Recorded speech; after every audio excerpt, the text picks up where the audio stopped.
If you're looking to set up a business in Dubai, there are endless mistakes that you can make. So please watch this video to make sure that you don't make the same mistakes many people moving to Dubai make. And if you're new to the channel, my name is Kevin McKenzie. I'm the co-founder here at GenZone, where we help people like yourself relocate to Dubai in the easiest way possible and as fast as possible. So if you're looking forward to moving to Dubai and you enjoy the content in this video, book a free call using the link down below. The very first mistake you could make is leaving the country too early.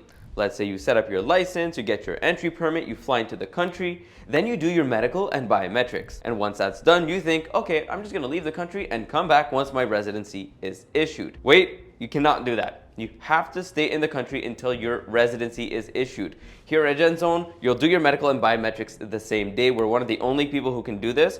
And then your residency should be issued either the same day or the next day. So if you really needed to leave, then you could leave maybe the same day or the next day. But generally across the board, if you don't work with a company like GenZone, your medical would be done one day and your biometrics would be done like 3, 4, 5, 6 business days later. And then your residency would be issued 1, 2, 3 days later again. So you wouldn't be able to leave until that is done. With us, it's super quick. Like let's say you landed on Sunday, Monday medical and biometrics, Monday residency or Tuesday residency latest, then you can leave.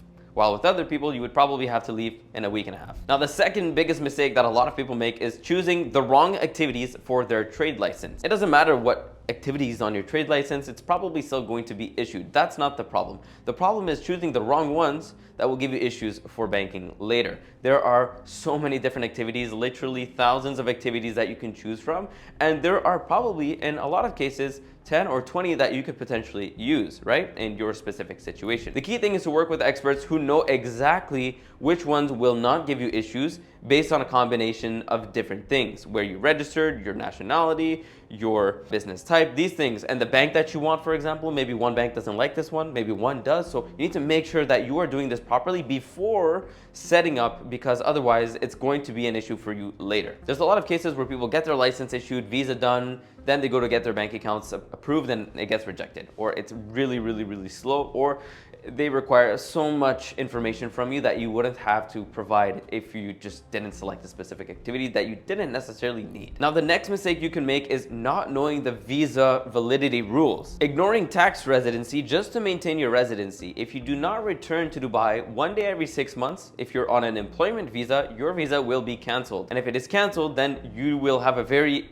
interesting time coming back to Dubai, because you're going to be stopped at immigration, you're going to have problems. So make sure to travel back to Dubai one day every 6 months. We do have a workaround for that at GenZone here. If you're outside for 7-8 months, we can help you. But of course, the general rule of thumb is don't spend more than 6 months outside of the country if you do not want to have issues. Again, this is not for tax residency. Tax residency is spending 90 days throughout the year as you please, but you also have to spend one day every 6 months in Dubai on top of that. The next problem a lot of people encounter is trying to enter Dubai before your entry visa is issued. A lot of people will think, oh, well, I'm Canadian, I'm British. I can just fly to Dubai anyway. I'll wait for my e-visa to be issued. I'll just come in on a tourist visa.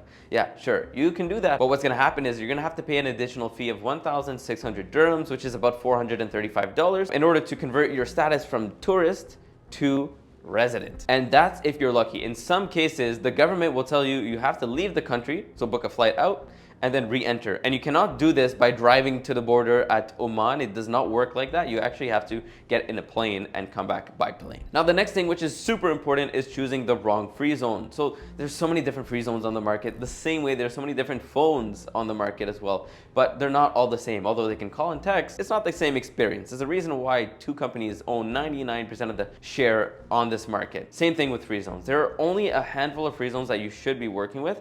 And let me just give you a very good example of why you should work with specific free zones. If you work with a free zone that has low compliance or has a bad reputation on the market, the banks will not want to open your bank account. Of course, they can. I'm not saying it's going to be 100% no, but they don't want to open your bank account. Also, you're going to be more prone to visa rejections. So imagine you set up your license, you get your e-visa, you come to Dubai, blah, blah, blah. Visa is rejected. That's possible. And then also, more importantly, your experience will be totally different, because the top people always have the top service. That's how they become the top people. Same thing with GenZone. We make sure to give you the best service possible. We are the #1 premium business setup consultants in the UAE, and the lower quality free zones will give you a lower quality experience. That's just how it goes. You get what you pay for. But more importantly, you don't want to get what you pay for in this situation where you're moving your life to another country to get a bank account, to run your business, Imagine doing all that to just get rejected. It's happened many times. I've seen it. Not from our clients, but I've seen it because I hear it all the time. Our emails are flooded from people saying, Kevin, I registered here. Now my bank account is not getting open. What can I do? Or Kevin, I'm American and my visa got rejected. How is that possible? Kevin, I'm British and my visa got rejected. How is that possible? It happens, guys. Make sure to register in the right places the first time. Don't try and save money. Trust me, it's not worth it. If you're moving to Dubai to save money in taxes, spend a little bit more to make sure you get it done properly. Same thing with consultants. Make sure to work with the right people. We don't even charge that much. We make sure that you get a really valuable price. Our clients tell us, Kevin, charge more money after they get the service, of course. They always tell us, Kevin, you guys need to charge more. Your service is so good. Our point here at GenZone is to give you the best service possible at the best price and have a great experience overall. And more importantly, working with a professional partner like us here at GenZone saves you money. It's not an expense. You're actually saving money because you're saving money in time wasted, saving money in mistakes that you've made. If you make mistakes, you have to pay fees to change them. You can't just change it for free. So we're saving you money like that, and we're proactively planning to ensure that you're not getting future fines or anything like that. Like, for example, corporate tax fines, VAT fines, or non-compliance fines for other things. We make sure that it's all done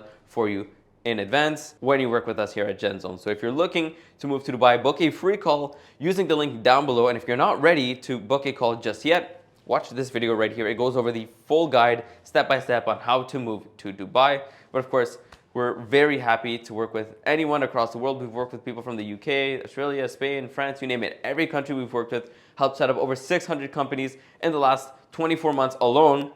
And of course, we're looking forward to set up your company next.